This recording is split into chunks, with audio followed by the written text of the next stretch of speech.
노무사 시험에 관심이 있거나 이미 공부를 시작하신 분들이라면 아마 이 시험의 특징에 대해서 잘 알고 계실 텐데요. 공인노무사 시험은 1차 객관식 절대평가, 2차 주관식 상대평가로 이루어져 있습니다. 모든 시험에서 전략이 중요하지만 특히 이렇게 노무사처럼 절대평가와 상대평가를 모두 통과해야 하는 시험에서는 전략의 역할이 절대적으로 중요합니다.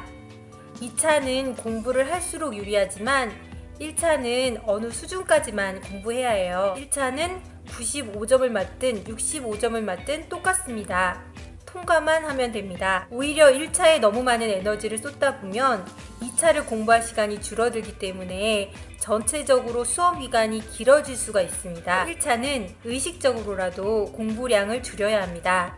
이 영상의 소제목이 불합격만 피하자인 이유입니다. 2019년 공인노무사 시험은 1차는 6월 1일, 2차는 8월 31일부터 9월 1일로 일정이 나왔는데요. 1차 시험 후 2차까지 약 3개월의 기간이 있습니다.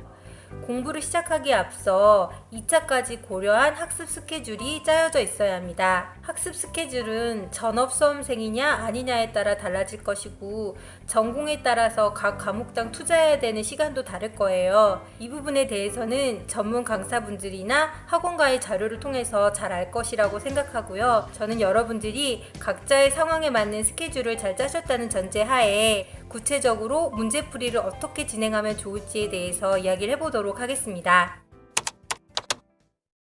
제가 공부했던 시대의 책을 보면 공인노무사 한 권으로 끝내기라고 되어 있어요. 1차 시험은 정말 한 권으로 끝낼 수 있습니다. 물론 두께도 어마어마하게 느껴지죠. 하지만 1차 시험 전 과목의 이론과 OX 문제, 기출문제까지 다 들어간 걸로 생각하면 그렇게 많은 분량은 아닙니다. 게다가 노동법의 이론 부분과 선택 과목 중에 한 과목은 거의 볼 일이 없기 때문에 이 책을 다 보지 않으셔도 됩니다. 이렇게 세 권으로 분권을 하고 제외할 것을 제외하고 나면 그렇게 부담되는 분량은 아닐 거예요. 이야기가 나온 김에 노동법과 선택 과목에 대해 먼저 이야기를 해보면요. 노동법은 2차를 공부하면서 자동으로 1차 대비가 되기 때문에 따로 이론 부분을 공부하시면 안 됩니다. 경영학개론도 마찬가지예요. 2차의 인사노무관리론이나 경영조직론이 중복됩니다. 이 경우에는 2차 시험을 최대한 열심히 준비하시고 1차에 해당되는 부분은 기출문제를 풀어보는 정도로 문제의 감만 익히면 됩니다. 이론부터 잡고 있으면 시간이 늘어집니다. 각 챕터의 이론은 건너뛰고 바로 기출문제를 푸세요. 2차 공부를 어느 정도 했다면 아는 지문이 모르는 지문보다 많을 거예요. 설사 많이 틀리더라도 걱정하지 마세요. 반복해서 보면서 아는 내용들이 늘어갈 것입니다. 기출문제 아래를 보시면 바로 해당 문제의 해설이 나오는데요. 이론은 이 해설을 보고도 이해가 안 되는 부분이 있을 때 돌아가서 참고하는 용어로만 보면 됩니다. 다음으로 민법과 사회보험법에 대해 이야기를 해볼게요. 이 두 과목은 2차 시험에 나오지 않는 과목이기 때문에 1차를 대비한 이론 공부가 필요합니다. 특히 민법의 경우 법대생이 아니라면 용어도 생소하고 낯설어서 혼자 공부하기 어려움이 있을 수 있어요. 이런 경우에는 동영상 강의를 들어보시는 걸 추천합니다. 전업생인데 규칙적으로 좀 체크해주는 게 필요하다 하는 경우가 아니라면 1차 시험의 경우에는 실강을 들을 필요는 없는 것 같습니다. 중요한 것은 이론을 공부할 때도 늘 효율성을 염두에 두어야 한다는 거예요. 학문적으로 관심이 간다거나 의문이 풀리지 않는다고 해도 한 주제를 오랫동안 잡고 있으면 안 됩니다. 이 책의 이론 부분인데요. 기출문제의 보기 지문을 기출 연도와 함께 표시해서 중요 기출 표현을 알 수 있도록 하고 있어요. 반복 출제된 내용은 매우 중요한 것입니다. 이런 것은 완벽하게 내 걸로 만들고 중요하지 않거나 도저히 이해가 안 되는 부분은 빠르게 넘어갑니다. 버릴 걸 버리는 게 능력이에요. 강약을 두면서 입체적으로 공부해야 돼요. 처음부터 내용을 외우려고 들면 안 됩니다. 아, 이런 내용이 있구나. 이런 데서 기출이 되는구나. 이런 게 중요한가 보다. 이런 정도로 읽으면서 넘어갑니다. 이렇게 이론을 쭉 본 후에 바로 해당 부분의 기출문제를 풀면서 실력을 다지는 거예요. 객관식 문제집 푸는 요령에 대해서 좀 더 설명해 볼게요. 닥치는 대로 많은 문제를 푸는 것도 결국 실력을 올리는 방법이지만 한 권의 문제집을 여러 번 보는 게 좀 더 효율적입니다.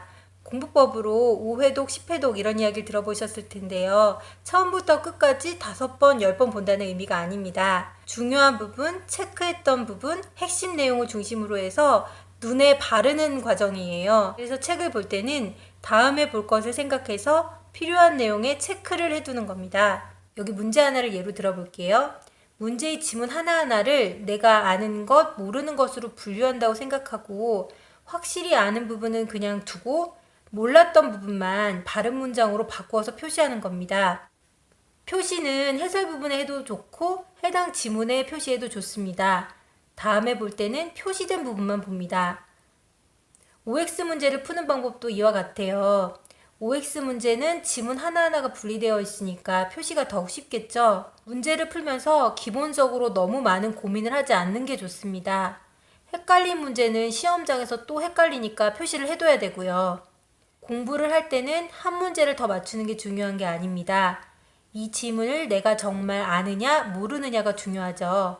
오히려 찍어서 맞추고 모르는 걸 아는 걸로 넘어가면 그게 더 문제입니다. 너무 꼼꼼한 나머지 전체적으로 다시 안 보면 찜찜해 하시는 경우가 있는데요. 한번 확실히 맞췄던 문제는 다음번에 볼 때도 분명히 맞출 수 있습니다. 그리고 너무 어려워서 이해가 안 되거나 잘 나오지 않는 부분은 과감하게 넘기시는 게 공부를 잘하는 요령이에요. 공부에서는 통합성이 매우 중요한데요.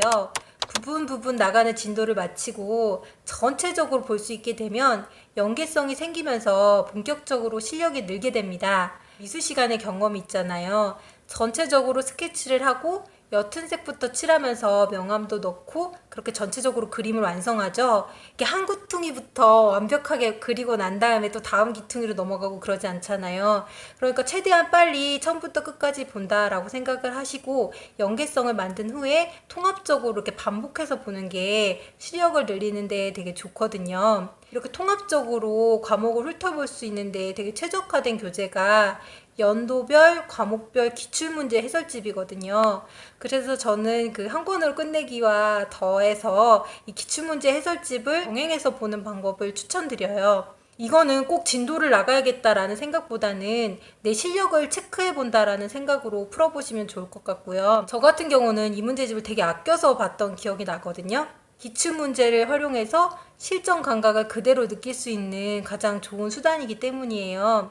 출제가 잘못되면 시비가 붙잖아요. 그러니까 출제위원들이 몇 날 며칠 정성껏 준비한 문제이기도 하고 또 진짜 시험에 실제적으로 이런 문제가 나온다라는 걸 익힐 수 있기 때문에 기출문제가 가장 좋은 문제라고 보시면 돼요. 토요일 9시 반부터 11시 35분까지 125문제를 125분 동안 실전처럼 풀어보시는 것도 좋은 방법인 것 같아요. 기출문제 해설집을 보면 최근 것부터 예전 것까지 이렇게 7개년치가 나와 있는데요. 시험에 임박했을 때 가장 최근 문제로 연습한다는 측면에서 공부할 때는 예전에 기출된 것 먼저 이렇게 풀어보시는 게 좋은 것 같고요. 시간이 없으시다면 최근 것 몇 개만이라도 꼭 처음부터 끝까지 시험장에서 푸는 것처럼 한번 풀어보시기를 추천드립니다. 이렇게 실전 감각을 익히면서 잘 몰랐던 것, 중요한 것, 헷갈린 것 위주로 반복해서 공부하다 보면 시험에 임박해서는 어느 정도 자신감도 올라가 있을 거라고 생각합니다.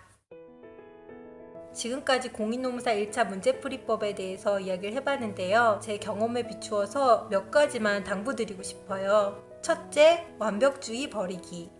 큰 시험을 번번이 망치는 저를 보면서 제 친동생이 분명히 성격상 문제가 있다 이야기를 했었거든요. 지금 생각하면 그 말이 맞는 것 같아요. 제가 모르는 부분을 그냥 잘 못 넘어가는 성격이거든요. 이게 공부하는 데에서도 시험장에서도 가장 큰 적이라는 걸 나중에 알았습니다. 공부하는 동안에 대해서는 계속해서 이야기를 했기 때문에 실전에 대해서 좀 더 이야기를 해보면요. 시험은 시간이 정해져 있잖아요. 시간 안배를 잘 하셔야 됩니다. 아무리 실력이 좋아도 시간을 벗어나면 그건 실력이 아닙니다. 일정 시간이 지나면 문제 풀기를 멈추고 마킹을 시작해야 하고요. 2차 시험의 경우에도 마찬가지입니다. 한 문제가 잘 안 풀린다고 해서 계속 그 문제만 들여다보고 있어도 안 되고요. 필 받았다고 해서 예술하듯이 그 문제만 자꾸 계속 풀고 있어도 안 돼요. 연습은 실전처럼 하되 실전에서는 연습하는 것처럼 편안한 마음으로 내가 아는 것을 다 쏟아내고 온다라고 생각하시면 됩니다. 시험에서는 한 문제에 대한 완벽함보다는 전체 문제에 대해서 완전성을 기하는 게 훨씬 중요하다는 걸 꼭 알아두시면 좋겠어요. 두 번째로는 만약에 떨어졌다면 실패 원인을 철저하게 분석해서 똑같은 실수를 반복하지 말라는 것입니다. 저는 사실 문제점에 대한 분석이 되게 귀찮았어요. 그래서 떨어지고 나서도 다시 그냥 행복할 만큼만 공부하고 또 똑같은 방법으로 떨어지고 이걸 반복했거든요. 똑같은 방식을 벗어나야 다른 결과를 볼 수 있어요. 마지막 세 번째, 공부의 이유를 확실히 하라입니다. 시험 공부는 단조롭고 지루해요. 그리고 우리를 유혹하는 거리들도 매우 많죠. 확실한 목표가 없으면 흔들리기 쉽습니다. 공인노무사 전망이 좋다더라.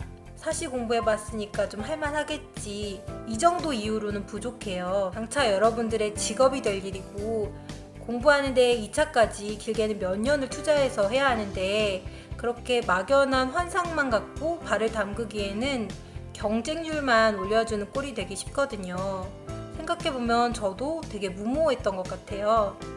시험의 난이도를 떠나서 어떤 시험이든 시험을 대하는 자세와 요령이 매우 중요합니다. 목표를 확실히 하시고 전략적으로 공부하셔서 빠른 시간 안에 꼭 합격하세요. Okay.